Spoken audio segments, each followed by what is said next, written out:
Bismillahirrahmanirrahim. Assalamualaikum warahmatullahi wabarakatuh. Selamat pagi adik-adik. Alhamdulillah kali ini kita kedatangan pemateri lagi. Namanya Kakak Yosa. Kuliahnya di UPN jurusan Administrasi Bisnis. Oke, kenalan dulu Kak, silakan. Perkenalkan, nama saya Yosa Trianugraha. Asal saya dari Tasikmalaya. Saya kuliah di Jogja di Universitas Pembangunan Nasional Veteran Yogyakarta, Fakultas Ilmu Sosial dan Ilmu Politik, jurusan Ilmu Administrasi Bisnis. Oke, siap. Berarti di Fakultas Politik ya? Fisip. Oke, siap. Nah, Kak Yosa, selamat datang bersama adik-adik ini kita, kan? Jadi sama di pembahasan yang sebelum-sebelumnya juga, karena bagaimanapun kuliah itu adalah mengenai tentang biaya, karena biaya itu sangat vital, sangat penting dalam perkuliahan ini, gitu kan. Nah, jadi kita akan langsung membahas tentang biaya, Kak Yosa. Itu gimana nih masalah pembiayaan kuliah di UPN Jakarta? Kalau yang saya dapat informasi kuliah di UPN itu tergantung dari penghasilan orang tua. Karena ada rumus tersendiri ya, soalnya untuk mengakumulasikan biaya itu dalam per semesternya. Dan ada beberapa golongan dari golongan 1 sampai golongan 8. Ya. Golongan 1 itu dengan biaya per semester itu sekitar 500.000. Dan selisihnya itu antara 500.000 sampai 1 juta. Bisa dihitung sendiri, mungkin nanti kalau ingin masuk UPN bisa langsung lihat di web www.upnjk.ac.id aja, seperti itu. Oke, siap. Jadi biayanya mulai dari 500.000 sampai berapa tuh? Selisihnya sampai golongan 8 itu paling selisih 500.000 sampai 1 juta. Oh, gitu ya. Berarti kurang lebih bisa dari mulai 500.000 sampai 10 jutaan berarti ya? Ya, naik 10 juta. Gitu. Oke, siap. Kak Yosa sendiri berapa biayanya? Kalau saya waktu masuk UPN itu alhamdulillah, karena saya jalur bidik misi kan. Alhamdulillah gitu kan, ada beberapa jalur juga tuh masuk UPN. Yang pertama SNMPTN, terus SBMPTN, terus mandiri gitu. Kalau saya jalur SNMPTN lewat jalur prestasi, berikut pengajuan bidik misi.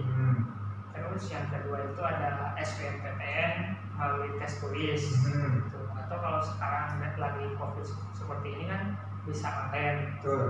Dan mandiri itu sisa dari SBMPTN. Jadi tahapan terakhir dari SBMPTN. Oke. Jadi kayak satu nggak berbayar ya, karena memang bidik misi gitu ya? Iya, Oke, alhamdulillah. Ya gitu ya adik-adik. Jadi nah, Kak Yosa tadi menjelaskan mengenai biaya tergantung pendapatan orang tua. Betul, memang tergantung pendapatan orang tua, karena memang UPN ini baru negeri ya. Sekitar 2014 baru negeri, jadi baru jadi negeri gitu ya. Nah, jadi dulu mah swasta gitu, jadi perhitungan dulu mah beda. Nah, negeri itu, semua negeri di Indonesia itu masuk kuliah itu berbayarnya dengan sistem UKT. UKT itu singkatan dari uang kuliah tunggal. Nah, yang namanya tunggal itu teman-teman hanya bayar sekali aja di awal semester, dan semester selanjutnya sampai ke teman-teman lulus itu bayarannya segitu aja, nggak lebih gitu. Misalnya nih contohnya, kalau misalnya teman-teman dapat UKT pertama yang harganya 500.000 per semester, dikali deh misalnya teman-teman kuliah 8 semester ya, 500 kali 8 itu berarti 4 juta rupiah. Oke? Nah, jadi dari teman-teman awal masuk sampai wisuda nanti bayarnya tuh udah 8 juta aja, gak ada tambah-tambah lagi. Itu ya yang namanya UKT, sistem uang kuliah tunggal, kayak gitu. Betul nggak? Kayak saya. Betul. Oke, siap. Nah, itu yang namanya UKT. Oke. Nah, terus biaya lain selain kuliah tentunya ada biaya hidup sama tempat tinggal. Nah, bisa kalian saya ceritain? Kalau saya itu berbicara tentang biaya hidup itu berarti masalah ekonomi ya. Ekonomi itu paling signifikan dalam sebuah kehidupan, karena bisa merambah kepada ya pola pikir, masalah kuliah, tugas, bahkan dalam soal dari remaja ke dewasa. Masya Allah. Jadi untuk masalah kehidupan dan biaya itu, pertama kan kita butuh tempat tinggal kan. Betul. Kalau di Jogja itu menurut saya masih agak mahasiswa atau dari 300 itu udah enak. Per bulan ya? Per bulan 300 per bulan itu udah enak, meskipun kamar mandi luar kan. Ada juga yang 500 sampai 700 itu dapat kamar mandi dalam. Meskipun itu kosongan. Apalagi kan di sekitar kampus yang di Jogja itu banyak kos-kosan yang murah dan terjangkau lah gitu. Dan bisa dipertimbangkan karena bisa melihat opsi-opsi lain. Soalnya begitu banyak kosan di dekat-dekat kampus itu untuk menjadi referensi dan bahan pertimbangan untuk mengambil yang mana yang cocok untuk kalian yang mau kuliah di Jogja nanti. Dan mungkin untuk biaya hidup dalam sehari-hari, menurut saya pribadi itu tergantung dari kalian itu memanajemen dari segi keuangan. Kalau lihat juga di sini kan ada orang Kuningan, khususnya kan ada burjo, ada nasi telur itu paling sekitar ya 8.000 lah gitu, 9.000 10.000 bisa sama ayam SP kan. Belum lagi ada di sini ada angkringan kan yang dengan harga nasi itu 2.000 dengan itu mantap kan, itu khas Jogja ya kan. Mantap ya. Ditambah telur kan yang bulat 2.000 paling 10.000 udah kenyang banget tuh. Masya Allah, betul. Belum lagi kan Jogja kan istimewa nih.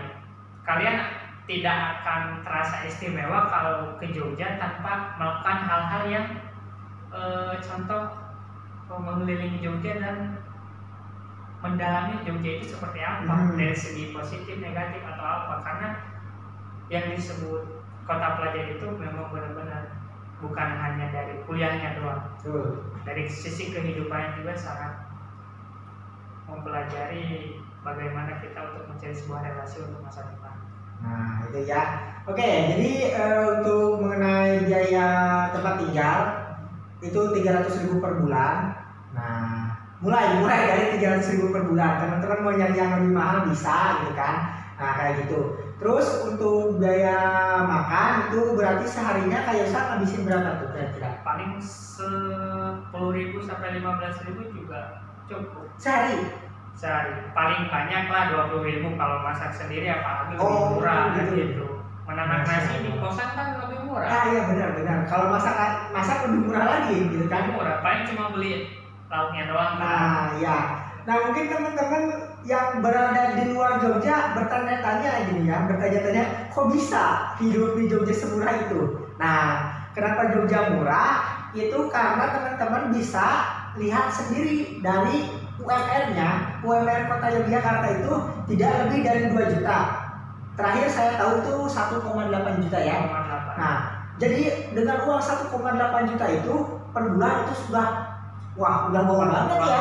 Wah banget. Mahasiswa misalnya, kamu punya jajan 1,8 juta per bulan, wah itu udah wah banget loh. Benar. Karena memang mahasiswa itu biasanya yang standar-standarnya itu di bawah 1 juta banget. Paling banyak 2 juta lah. Iya. Karena jadi kalau misalnya kalian mikir kenapa murah ya karena UMR-nya aja segitu. Mungkin kalian mau membandingin dengan kota lain mungkin kalian bisa tahu sendiri kan, ada yang 3 juta bahkan 4 juta lebih gitu ya. Jogja hanya 1,8. Jadi dengan perhitungan 1,8 juta itu memang sangat-sangat cukup hidup di Jogja gitu ya. Nah itu untuk biaya kuliah, biaya hidup, tempat tinggal. Nah lanjut kita ke pembahasan cara masuk nih Kak Yesa. Ya, cara masuk ke UPN jurusan administrasi bisnis kayak gimana nih cara masuknya? Setelah saya katakan tadi kan masuk UPN itu ada 3 tahap, 3 ya. Yang pertama SNMPTN, yaitu jalur rapor dan prestasi. Yang kedua SBMPTN, yang ketiga itu jalur mandiri. Jadi bertahapan ya. Jadi yang pertama itu pasti mengumumkan untuk SNMPTN penerimaan mahasiswa baru. Berikut bisa bidik misi diselipkan. Yang kedua SBMPTN, itu juga bisa diselipkan dengan pengajuan bidik misi. Terus yang ketiga mandiri. Begitu. Nah untuk masuknya itu dan informasi bisa lewat saya pribadi, bisa lewat kontak person kan, atau bisa di link ya, linknya www.upndk.ac.id. Oke, siap. Itu masuk. Nah, kayu sendiri masuk ke UPN lewat jalur mana? Kalau saya masuk UPN itu lewat jalur SNMPTN. Seleksi rapor ya. Oke. Saya sebenarnya gini, saya itu jalur pertama itu pengen masuk akuntansi karena saya suka hitung-hitungan dan waktu SMA itu saya menonjolnya itu di akuntansi, tapi pilihan kedua itu administrasi bisnis, tapi yang keterima malah administrasi bisnis. Oh iya, jadi di sana juga kan ada akuntansi juga, cuma lebih luas daripada akuntansi. Oke. Jadi mungkin kalau perlu diceritakan akuntansi setelah pembukuan udah. Kalau saya administrasi bisnis, sesudah pembukuan itu dibuat sebuah keputusan untuk jangka pendek, menengah, dan jangka panjang. Jadi untuk melihat, oh keuangan hari ini tuh sekian, untuk ke depan kira-kira gimana nih kalau semisal dan keuangan bulan ini untuk kedepannya harus melakukan apa sehingga lebih baik dan lebih baiknya lagi. Perencanaan juga ya? Iya, perencanaan juga. Oke, siap. Nah, kayak saya ini kan ngambil masuk ke UPN lewat jalur SNMPTN atau seleksi rapor dan mendapat bidik misi juga gitu ya. Nah, mungkin bisa diceritakan kepada adik-adik di sini gimana tuh tips sama triknya biar keterima lewat jalur rapor dan dapat beasiswa bidik misi. Sebenarnya itu sangat membingungkan sekali kan, apalagi kan jalur prestasi. Yang pertama itu sebenarnya kalau SNMPTN itu ya mungkin rapor kalian itu jangan terlalu menonjol menurut saya kan, karena kebanyakan yang ditonjolkan itu dikiranya editan. Iya. Mending apa adanya kan. Terus ketika diminta paling ingin masuk bidik misi kan akan ada diminta berkas foto kan, apa adanya aja. Jangan sampai nanti ketika kalian mungkin mau masuk Universitas di Yogyakarta, masuk jalur bidik misi, terus nanti ada yang survei ke rumah, terus ternyata di foto dan realitanya beda, itu kan sangat bisa menjadi bumerang untuk diri kita, untuk menjaga jarak, karena kunci sukses itu adalah kejujuran. Siap, mantap. Oke. Nah, itu ya adik-adik, jadi memang kita membuka sedikit, bukan aib sih ya, tapi memang udah jadi rahasia umum sih ya. Udah jadi rahasia umum. Memang kalau lewat jalur rapor itu kebanyakan, bisa dibilang kebanyakan ya? Bisa dibilang kebanyakan itu memang nilainya nggak murni. Ada yang dirubah-rubah gitu. Nah gitu ya. Nah kalau benar kata Kak Yosa ini, kata Kak Yosa, kejujuran adalah yang utama, karena menurut saya, agama saya gitu kan, kalau misalnya dari awalnya aja udah berbohong, kemudian kedepannya itu kurang berkah lah ya. Ya kurang berkah gitu ya. Jadi kalau misalnya teman-teman memang mampu gitu ya, ya udahlah pakai jalur biasa aja gitu loh. Jangan sampai teman-teman itu ngambil haknya orang yang tidak mampu gitu ya kan. Kayak gitu kan.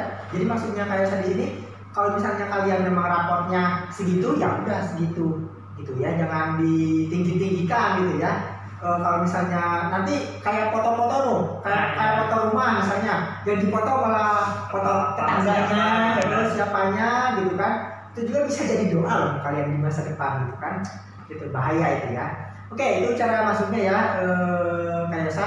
Nah ini kita bicara mitos atau fakta nih, mitos atau fakta. Kalau misalnya orang yang ngambil lewat jalur mandiri itu biasanya biayanya lebih mahal.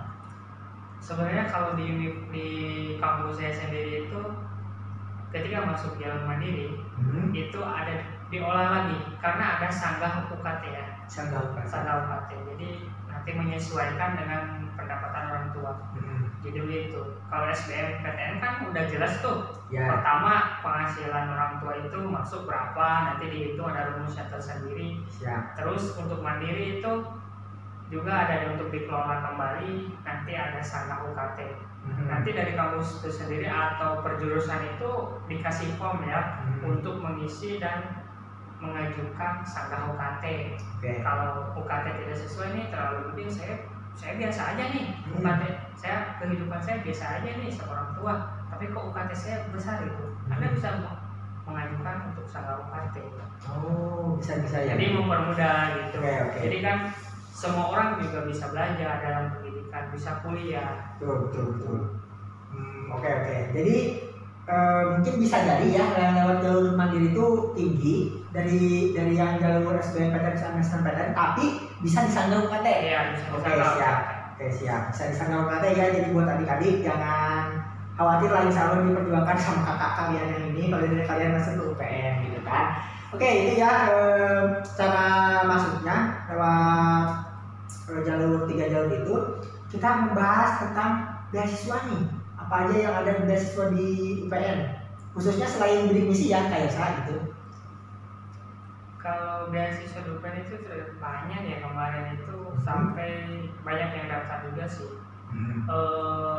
Dari soalnya ada kerjasama sama perusahaan-perusahaan juga, terus sama kemarin itu yang baru itu dari bank apa ya, bank kalau nggak salah sih Mandiri, itu bank Mandiri ya, itu ada beasiswa, terus ada dari Jarum juga, itu masuk karena kerjasama. Pokoknya banyak ya pokoknya, soalnya UPN itu banyak kerjasama sama perusahaan-perusahaan seperti TV-TV nasional dan perusahaan-perusahaan, terutama dalam perusahaan pertambangan, minyak kan itu banyak. Terus dalam hal bisnis juga, terutama saya kan itu bisa mengelola bagaimana sebuah perusahaan itu berjalan dari hari ke hari, bulan ke bulan, tahun ke tahun, seperti itu.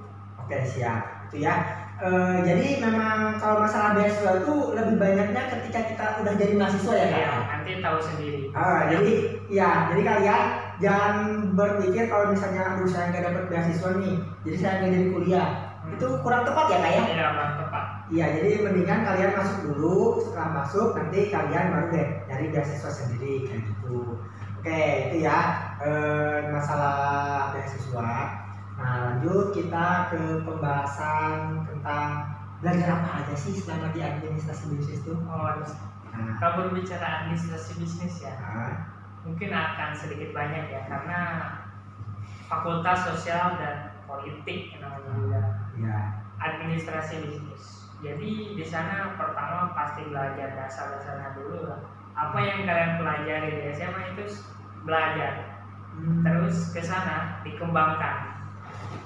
Dari hukum kita belajar, politik juga belajar, pajak belajar, akuntansi belajar, mikro makro, belum matematika, terus bisnis. Bisnis apalagi diperdalam tentang marketing, terus production, terus dengan berkaitan hal-hal bisnis, etika bisnis, belum retorika kita juga belajar, seni dalam berbicara, dalam pelayanan bagaimana. Kalian akan tahu, apalagi kak sekarang itu lagi booming sebuah bisnis kan, orang akan suka setiap berbisnis.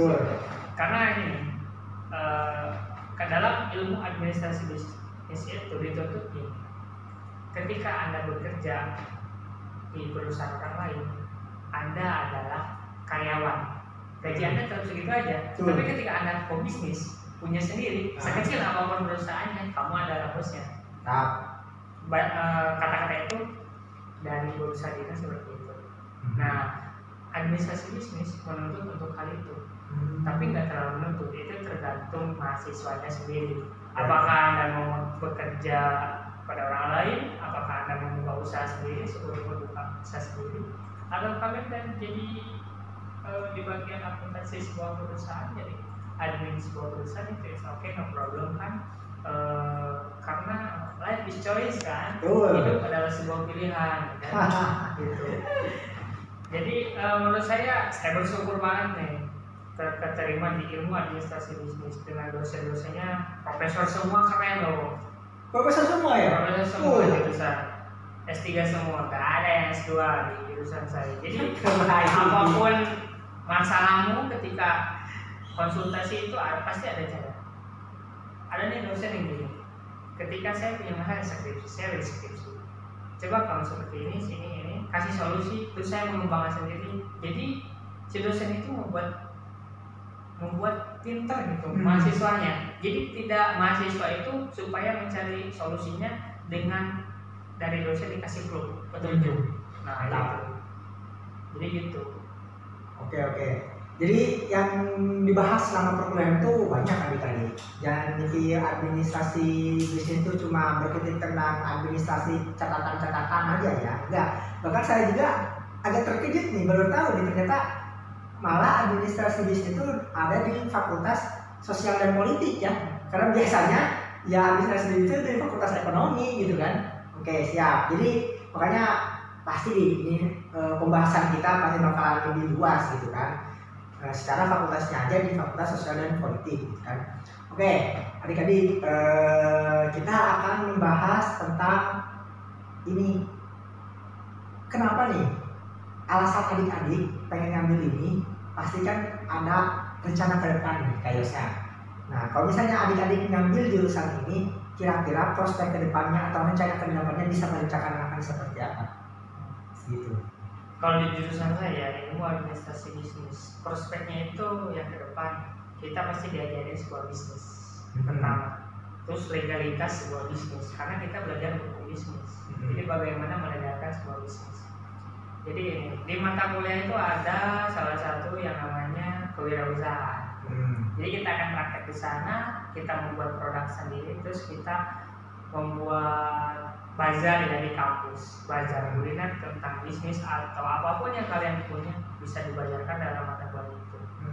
Jadi kalian itu bisa belajar dalam hal marketing pertama, terus production, terus operation dan lain sebagainya, kan masih banyak tentang, belum lagi belajar tentang SDM-nya dalam sebuah perusahaan itu yang coach, planning, terus organizing, actuating dan controllingnya nanti kalian akan mengetahuinya kan. Nah untuk prospek ke depan itu administrasi bisnis itu ada beberapa aspek yang paling diharapkan dari sebuah jurusan maupun universitas. Yang pertama, kita jadi CEO. Mantap. Yang kedua, kita jadi manajer.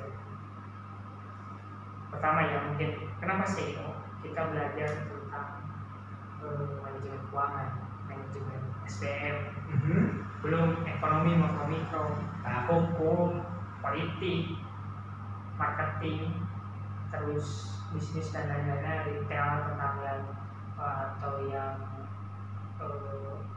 seperti apa ya dan lainnya.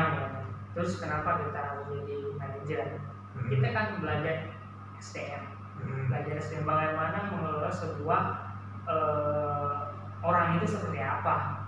Jadi gini, kalau di administrasi bisnis itu ada yang disebut belajar menilai seseorang. Jadi orang itu kinestetik audiovisual, dia itu kinestetik visual. Contoh kinestetik visual itu orang itu dari segi biasa tapi dia suka warna yang cerah, itu audiovisual. Jadi tentang warna, dia suka terhadap warna gitu. Jadi ketika menawarkan produk itu kita akan tahu dari penampilannya dia suka yang sedemikian, warna yang sekian, atau dalam kinestetik yang biasanya yang mana gua butuh aja, pasti menawarkannya beda. Itu sebuah teknik ya, tapi kalau mau lanjut kuliah di UPN. Oke, jadi bisa menentukan seorang tuh kira kalau pengen punya produk untuk menargetkan pasar dia bisa tuh ya dipelajari ya tentang visual itu ya. Oke, itu ya adik-adik, kalau misalnya prospek ke depan atau rencana kalian ke depan kalau ngambil jurusan ini. Nah, ini bisa jadi pertanyaan penting juga nih. Gimana mempersiapkan, apa saja yang perlu adik-adik persiapkan untuk keterima atau biar nanti belajar di UPN itu enggak mengalami banyak kendala. Apa aja yang perlu disiapkan selama SMA mereka? Selama SMA. Mungkin yang pertama, jangan ragu, jangan gengsi. Istilahnya berani berekspresi gitu. Jadi mental kan. Dan kalau semisal pelajaran itu kita bisa membaca dari buku, dari online, media atau apapun kan. Tapi yang terpenting adalah jiwa dan mental. Ketika kalian mental kalian bagus, terus berani, sikap berekspresinya bagus, wah mantap, udah jadi drivers.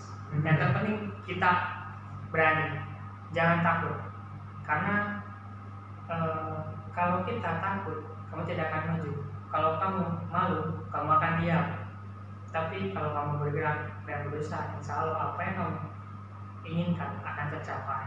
Masya Allah, filosofis sekali gitu kan. Nah kalau untuk pelajaran-pelajarannya yang perlu dipelajari selama SMA yang perlu ditingkatkan selain akuntansi apalagi matematika? Ya sebenarnya kan kalau kuliah itu kan kembali dari nol lagi kan.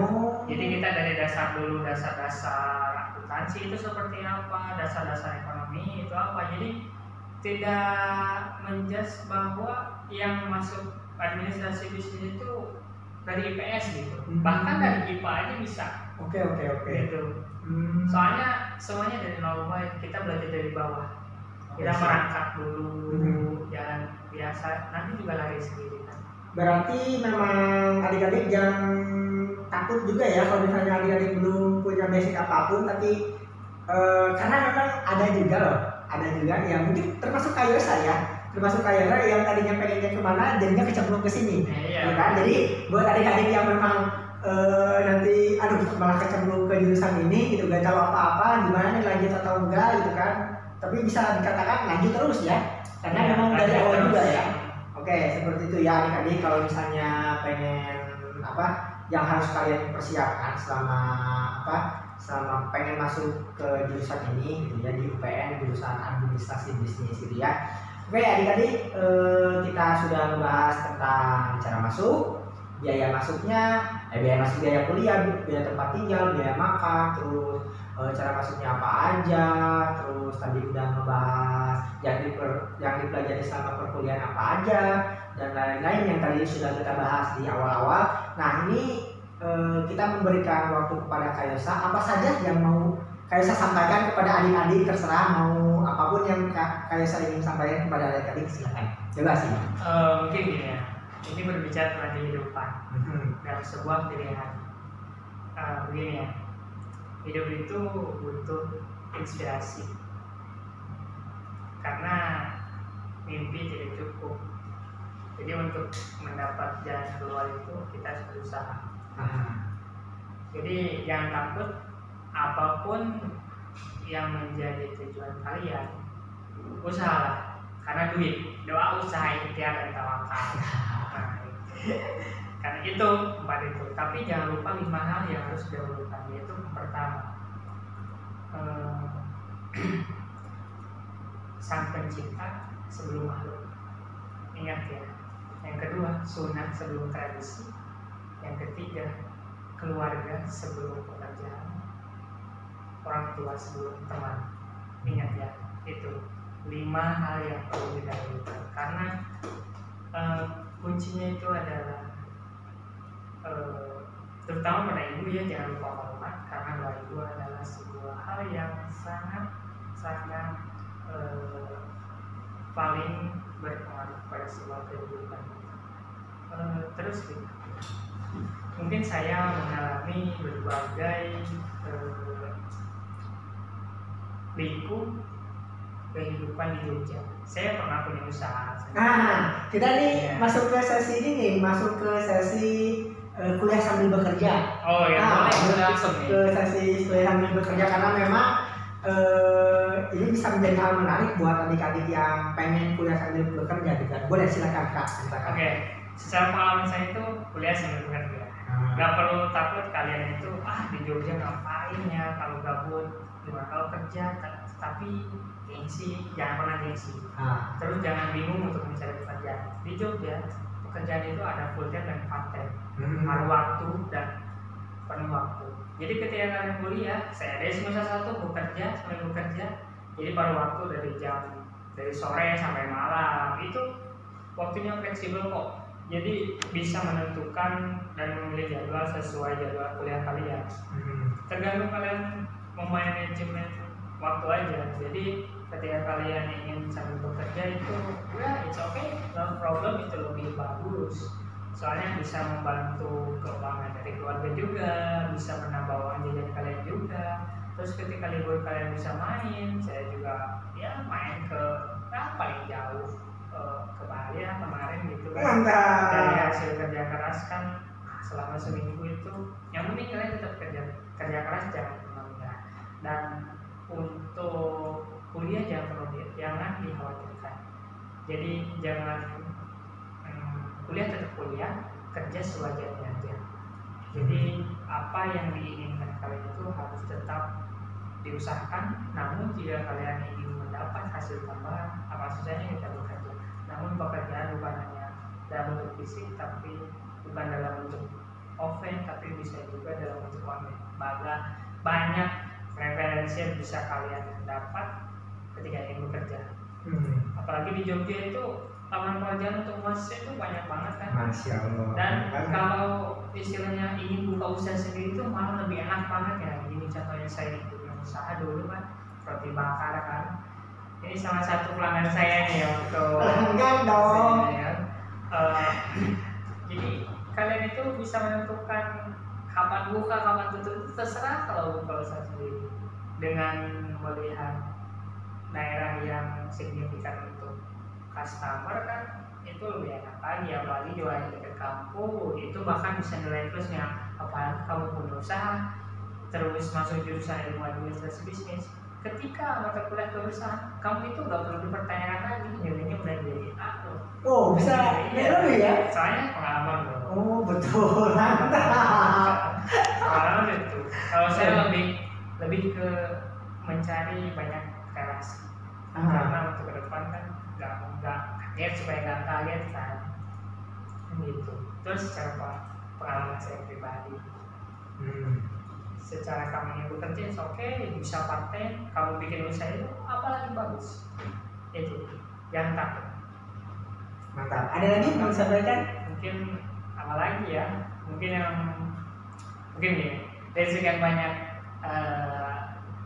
universitas di Yogyakarta, banyak yang ingin kalian lihat, banyak yang ingin kalian, mungkin lebih dari 100 lah, lebih bahkan ratusan ya. Jogja ratusan universitas, bisa kalian cari referensinya.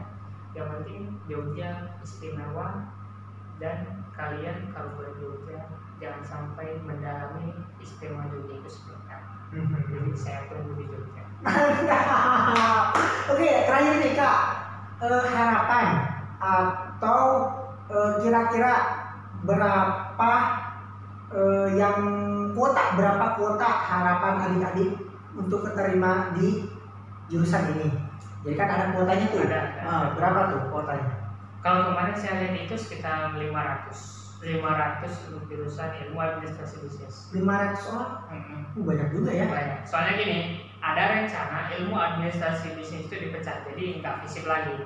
Jadi ilmu administrasi bisnis itu menjadi sebuah fakultas. Ada beritanya begitu. Jadi karena kan belajar hukum, politik, bisnis, marketing, akuntansi, ekonomi kan itu masuk semua. Jadi itu menjadi sebuah fakultas, bawahnya ada ekonomi, ada hukum, ada politik. Jadi semua masuknya masuk. Tapi keren banget nih. Soalnya kita bisa masuk ke berbagai bidang apa saja. Kita mau ke hukum, is okay. Kita mau ke politik, is okay. Kita mau berbisnis, gak apa-apa kan? Lebih bagus. Kita mau masuk admin bisa gitu. Jadi kita luaskan. Masuk akuntansi, oke. Oke, siap. Nah, ini saya juga baru tahu nih kalau kuotanya banyak sekali juga ya di jurusan administrasi bisnis UPN ini, 500 orang loh. Karena memang jarang-jarang sekali universitas lain yang kuotanya lebih banyak. Jadi kalian daripada kalian nyoba kesana kesini, mending langsung yang lebih membuka harapan kalian lebih banyak aja ya, gitu kan. Jadi bagus nih, UPN khususnya jurusan administrasi bisnis menerima kuota mahasiswa 500 orang untuk jurusan ini per tahun ya kan? Per tahun. Oke, siap. Oke. Oke, gitu aja ya adik-adik di pertemuan video kita kali ini. Buat teman-teman adik-adik semua yang pengen tahu jurusan lainnya atau di kampus lainnya, silahkan komentar saja. Nanti insya Allah akan kakak carikan pemateri lainnya. Terima kasih Kak Eva sudah bergabung ya. Sampai jumpa lagi adik-adik. Assalamualaikum warahmatullahi wabarakatuh.